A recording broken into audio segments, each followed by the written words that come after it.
bring you greetings. I will greetings in the name of Jesus. I welcome you to another episode of Unscripted.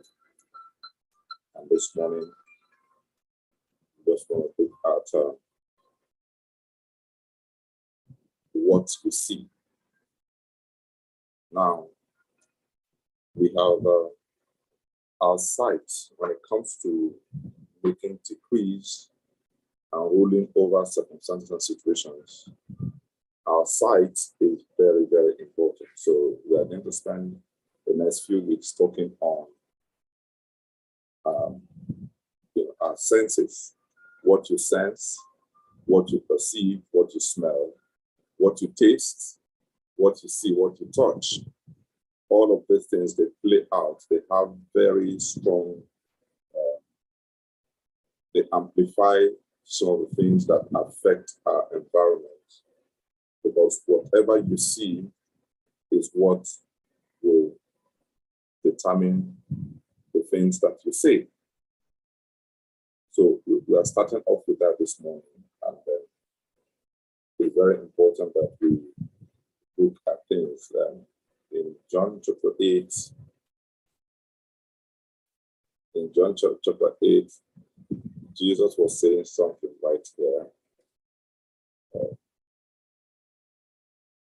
John 8, 28 and 38. Jesus made a statement. He said, Jesus said to them, when you lift me up, the Son, when you lift me up, or when you lift up the Son of Man, then you will know that I am He, and that I do nothing of myself, but as my Father taught me, I speak these things. I speak what I have seen with my Father, and you do not, and you do what you have seen with your Father. Now, these are very important statements. He said, I do what I have seen with my Father, just as you do what you see with your Father.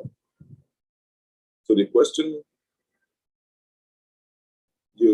I want to ask this morning is, what are the things you see? Because whatever you see, the first question is, who is your Father? Then the second question would be, what do you see with your Father? Because whatever you see with your Father is what you speak. Or the things that you are saying is a direct pointer to what you are seeing. And that also determines who your Father is. So, because your decrees, your identity is what empowers or is what determines your decrees. So it either empowering your decree or is deflating your decrees.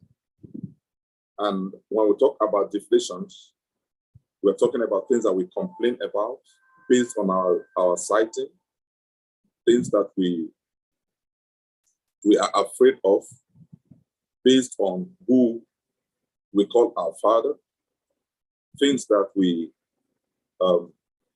bow down to based on the one we relate with. So your relationship, as far as territorial empowerment or territorial decrees or territorial rulership or your kingship and your priesthood is concerned, your identity is very important. The person that you see, what you are seeing, what you are hearing, what you are relating with is a very strong determining factor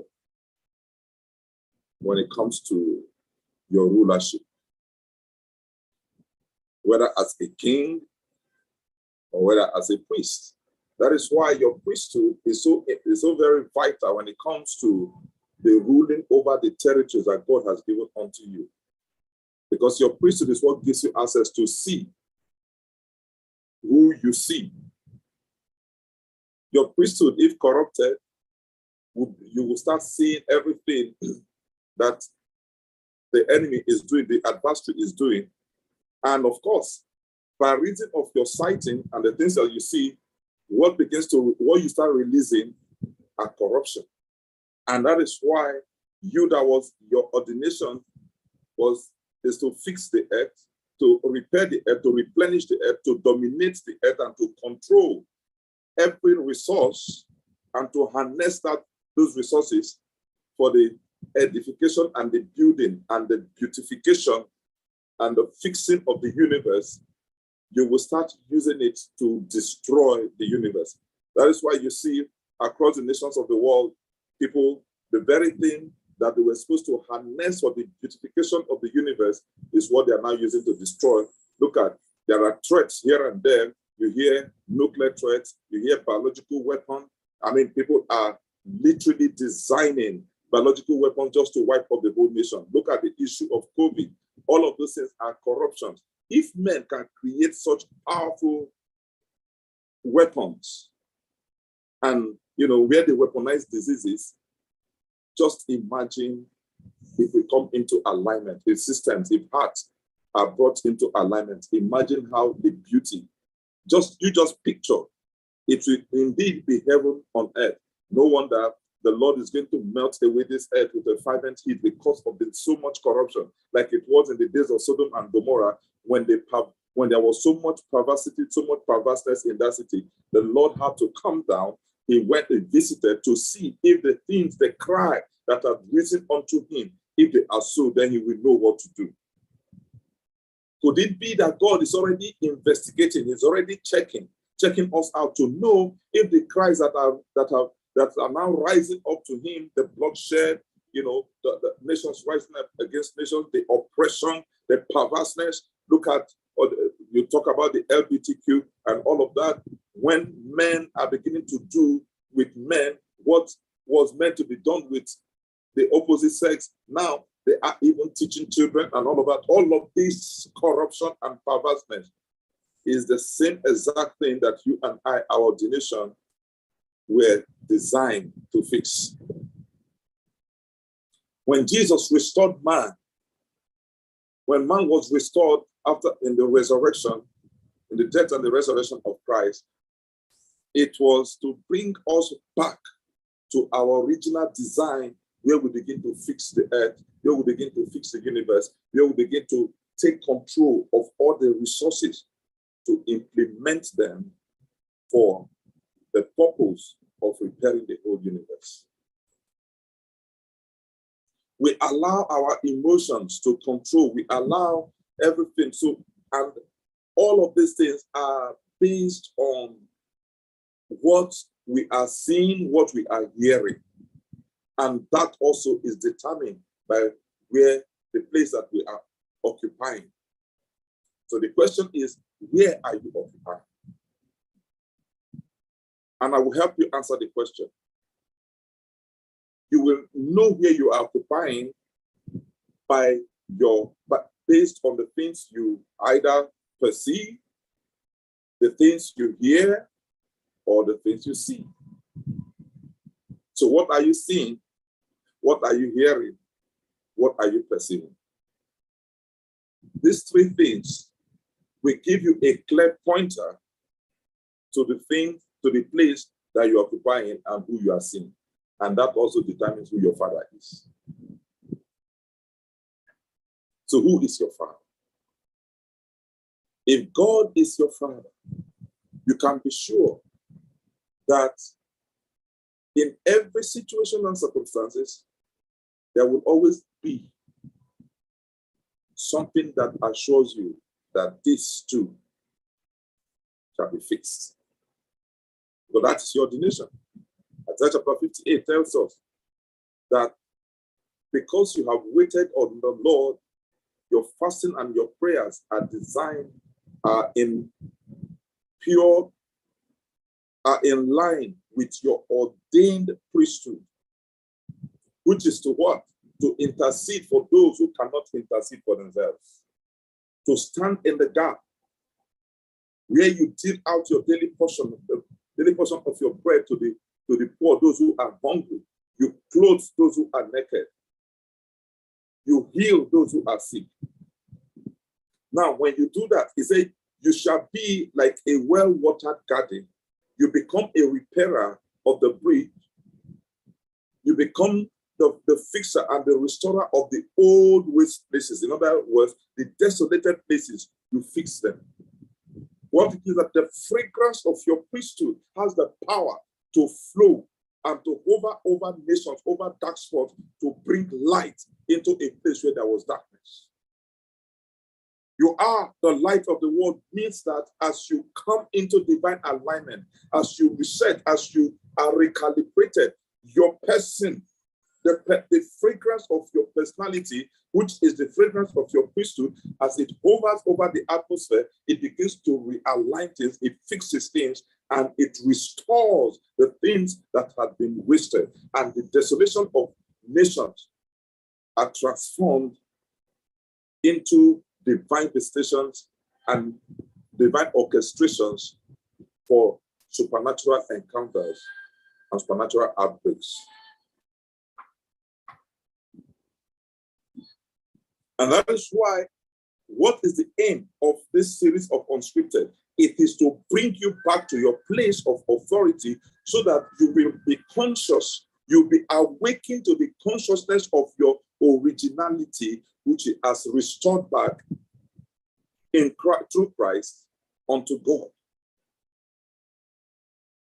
So that your priesthood becomes effective to give you access into everything, or rather to awaken your consciousness of your dwelling place where you are co-seated with Christ on his throne inside of God, at the right-hand side of God, and you are hid with him in God.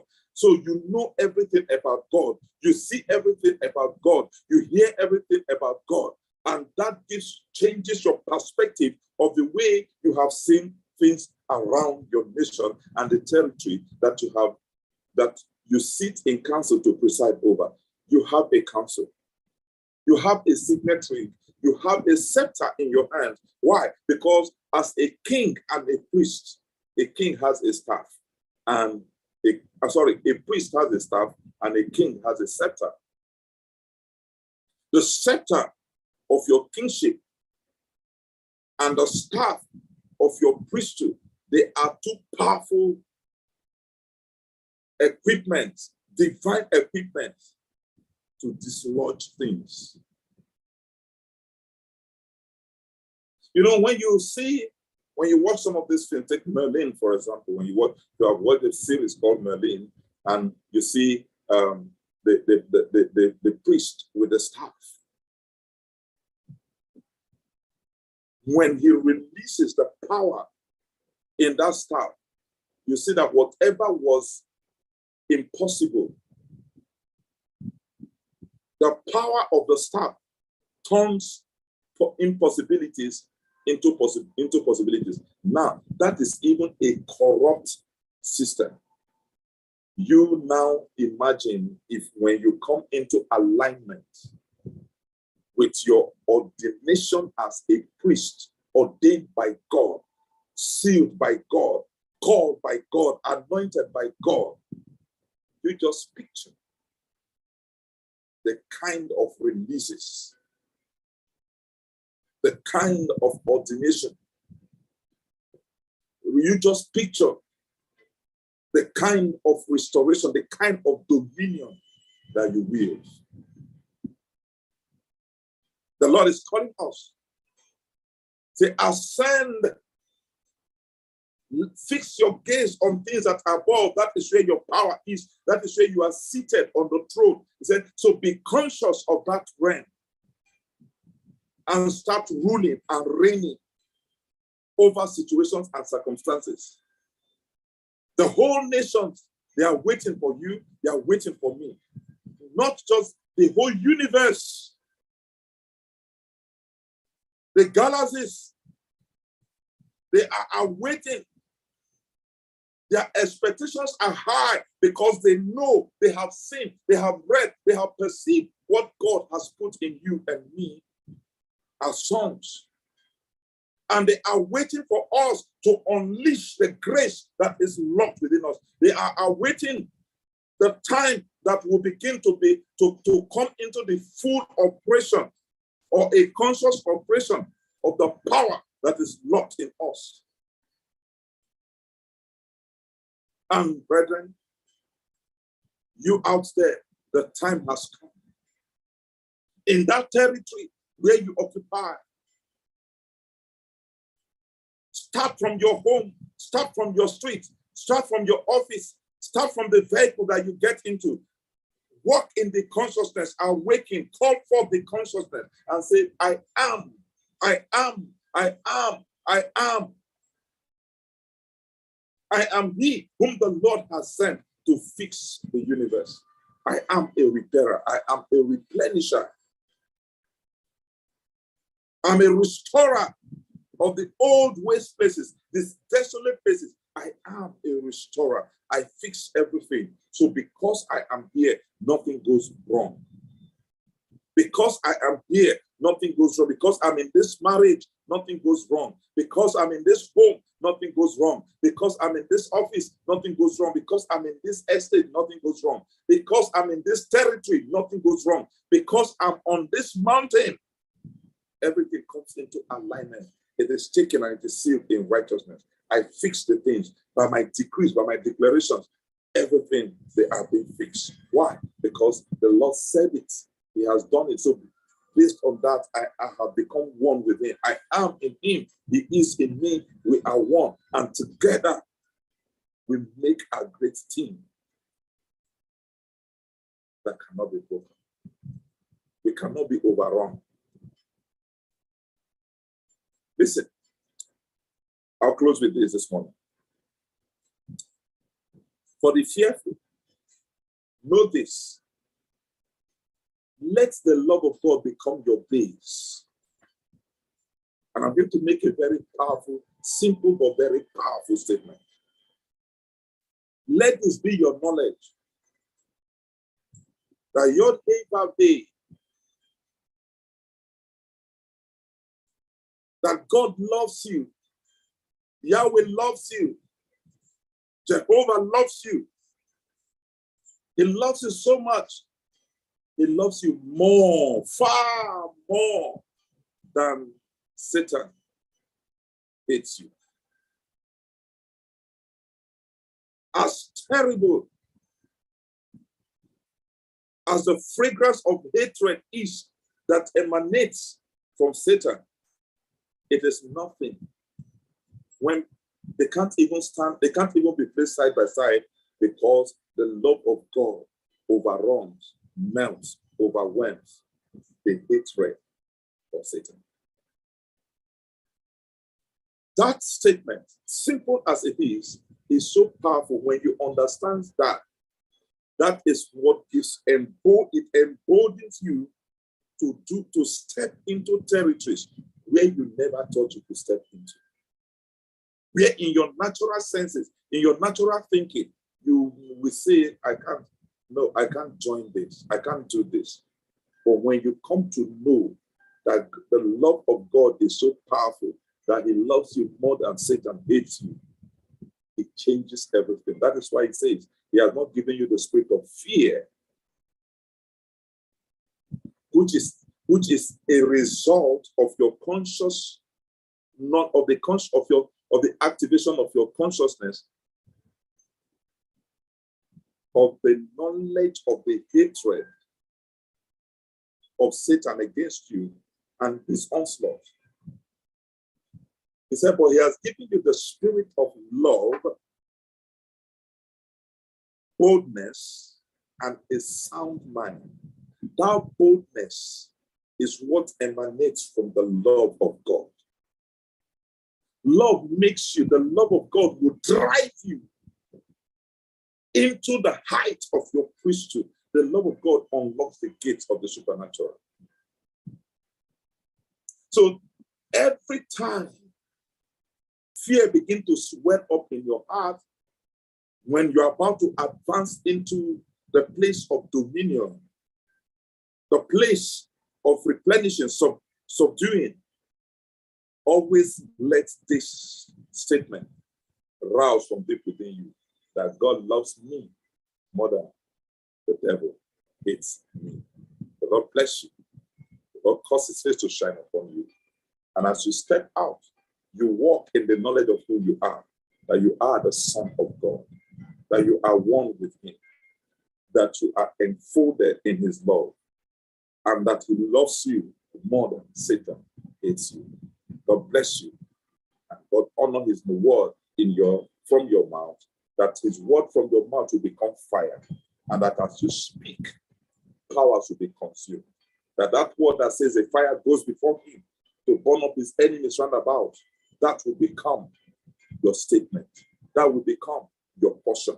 That will become your reality, because that is who you are. God bless you and God honor you.